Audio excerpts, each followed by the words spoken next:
So guys, welcome back ulit sa ating channel. Sa video na to guys, ang isi-share ko naman ay tungkol sa instrumentation and control. So para ito dun sa mga instrument technician na gustong dagdagan ang kanilang kaalaman tungkol sa instrumentation and control. At pwede din ito sa mga instrumentation and control engineering student, no? Or pwede din ito sa mga taong gustong pag-aralan ang ito, yung instrumentation and control. So, dito sa video presentation, ang unahin natin para maintindihan talaga natin is yung tungkol sa process, control, terminology, no? So, dito tayo magsisimula. Ayan. So, aalamin natin yung common terminology na ginagamit doon sa instrumentation and control.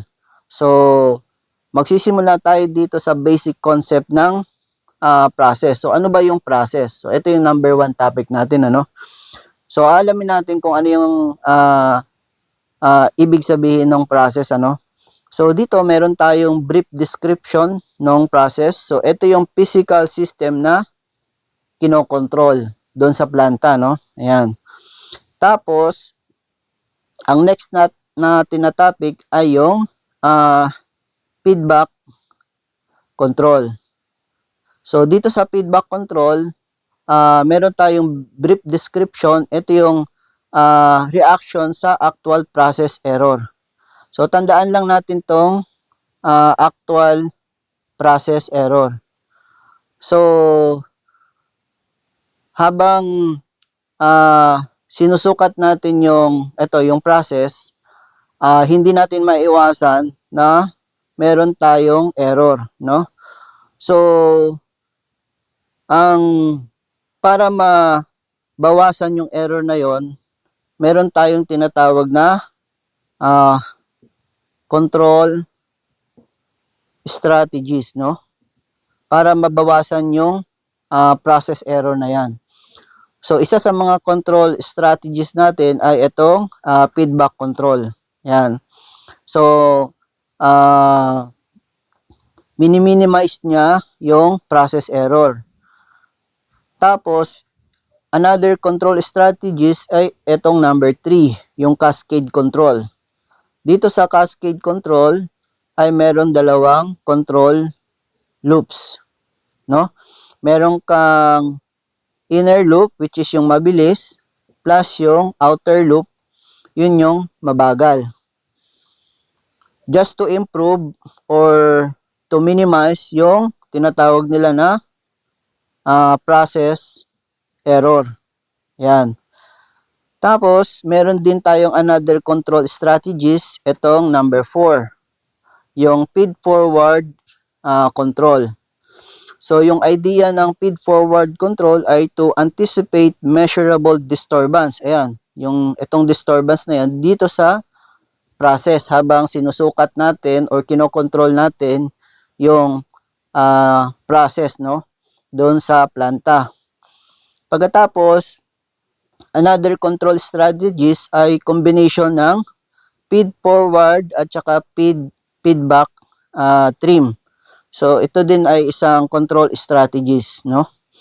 Ngayon, pagsasamahin natin tong 2, 3, 4, at saka itong number 5, ay gagawa tayo ng application.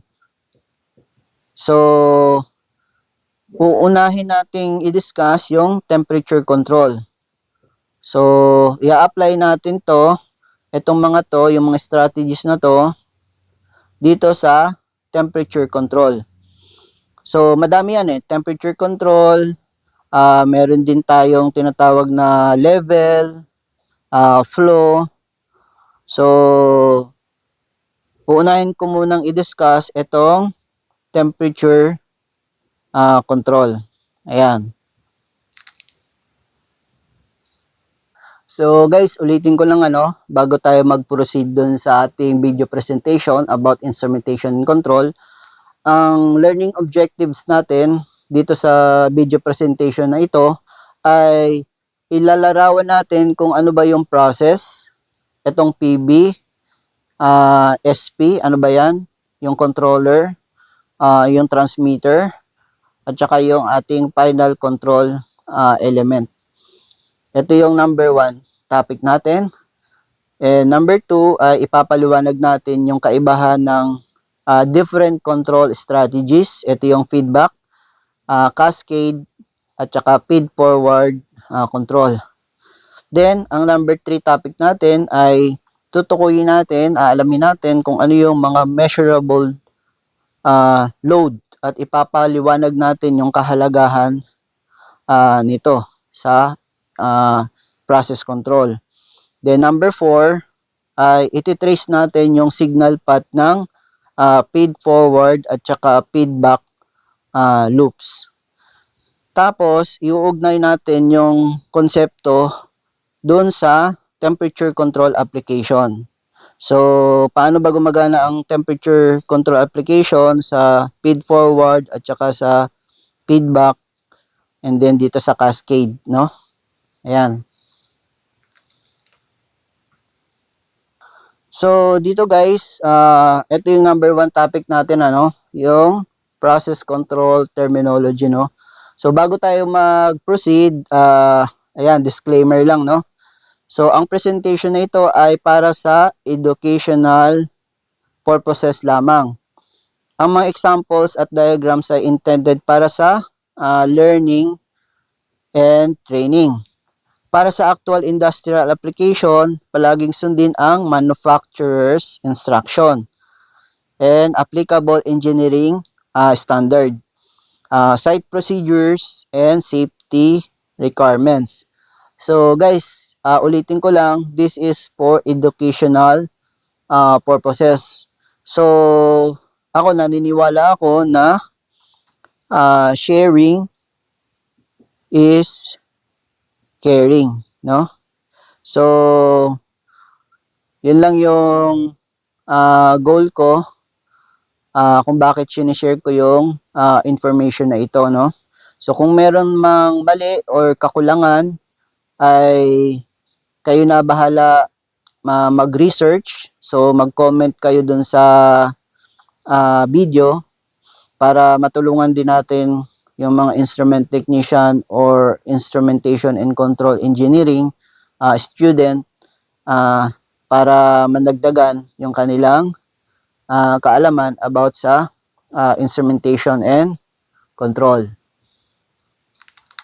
So guys, bago tayo mag-proceed dun sa video presentation proper, ay magbibigay lang ako ng brief background ng aking experience, no, sa instrumentation and control. So tayo ay nakapagtrabaho na tayo sa onshore oil and gas facility. Tapos nakapagtrabaho na rin tayo sa offshore oil and gas facility din.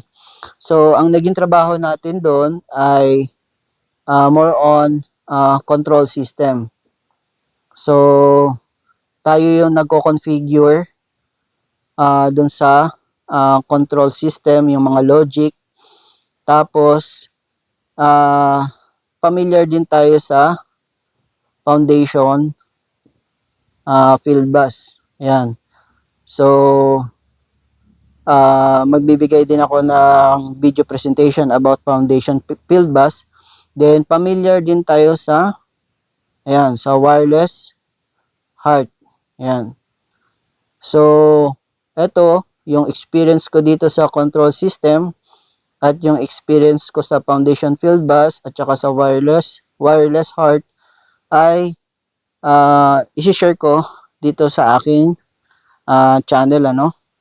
So abangan nyo yung mga susunod na video presentation tungkol sa lalo na dito sa foundation field bus at saka wireless heart. Ayan. So guys, dito ang unang process control terminology na i-discuss natin ay itong control loop. So ang control loop ay arrangement yan para masukat yung actual process condition. Ayan. So, tandaan lang natin, para masukat yung actual process condition, no?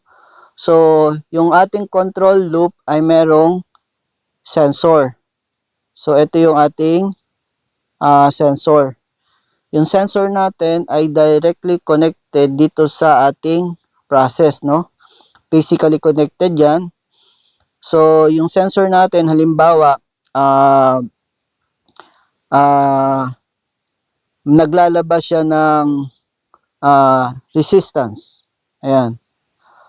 So, itong resistance na signal ay pupunta yan dun sa ating, ito yung ating transmitter. So, yung transmitter natin ay naglalabas siya ng output papunta dito sa ating controller. Tinatawag yan na PB or process variable. Yan. O tinatawag din tong actual PB, no? So, yung ating transmitter, kung ano man yung information na nakukuha ng ating sensor, ay ita-transmit niya papuntang controller. So, dito, since resistance yung binabasa ng ating sensor, i-convert niya yan into a digital or analog signal. Ayan. So, dapat yung signal na tinatransmit ng ating transmitter papuntang controller ay dapat mabasa ng ating controller. So, dito sa ating controller, meron tayong pumasok na SP. Yung SP, ang tawag dyan ay set point. Tinatawag din siyang target value, no? Target value. Pwede din siyang tawagin na desired value. Yan. So, yung ating controller, ang ginagawa niya is kino-compare niya.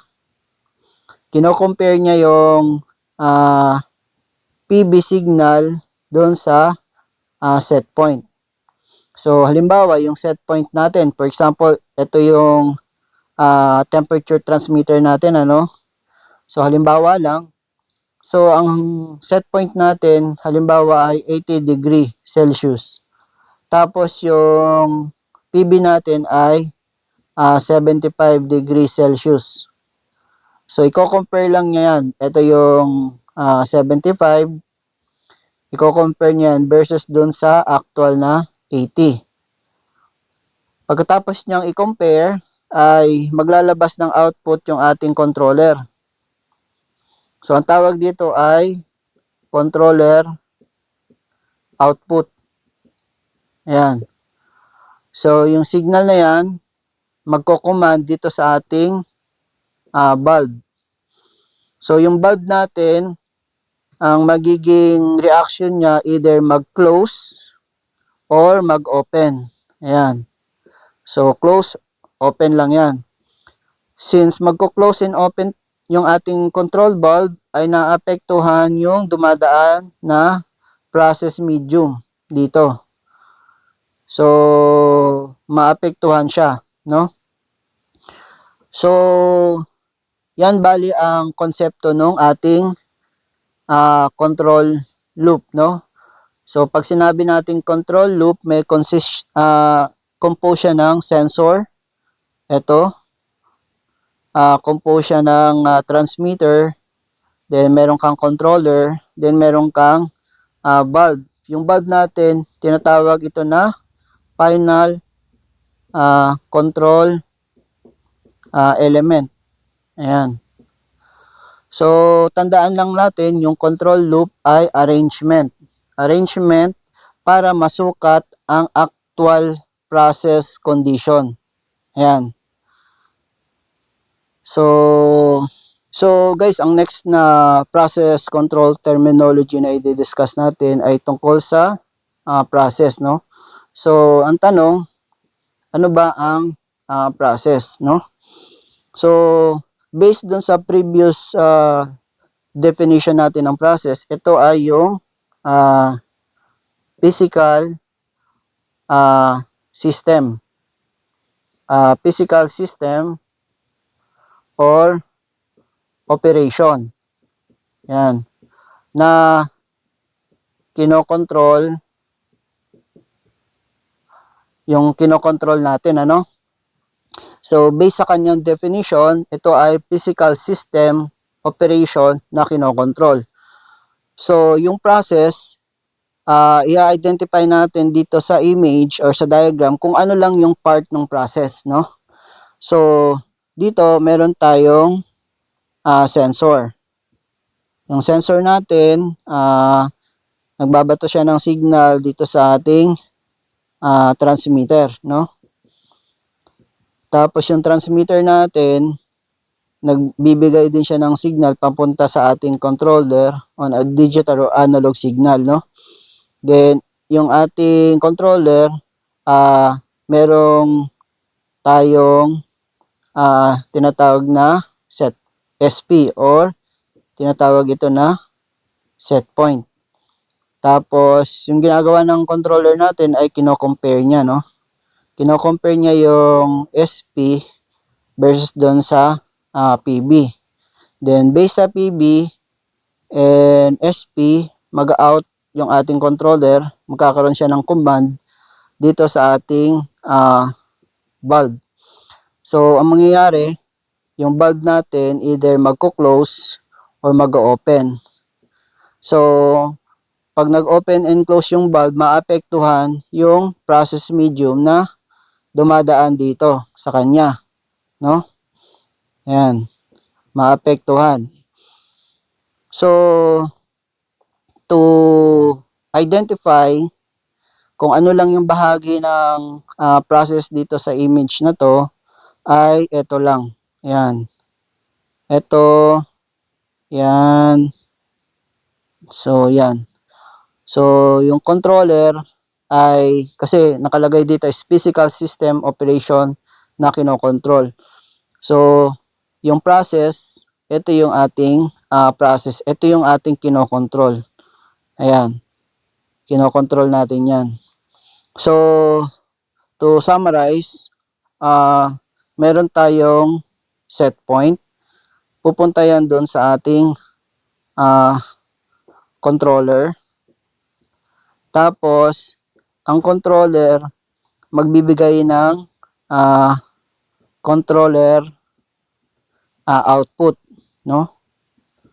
Pagkatapos magbigay ng controller output, magko-command siya either magbukas or mag-close ang control bulb. Pag nagbukas at sara ang control bulb, maapektuhan ang process. Yung pabago-bago ng condition ng process ay susukatin yan ng ating sensor, no? So, yan. Ang next niya dito siya sa sensor. Then, pagkatapos sa sensor, ang sensor ay magbibigay ng information doon sa ating transmitter. Tapos, ang transmitter natin ay mag-output ng PB, no? So, yan. Tapos, pupunta na naman din yan dito. Iko-compare. So, iko-compare yan. Tapos, magde-decide ang controller natin based sa comparison ng SP at saka PB. Then, yun. Cycle na naman siya. Yan. Yan yung pinaka-cycle.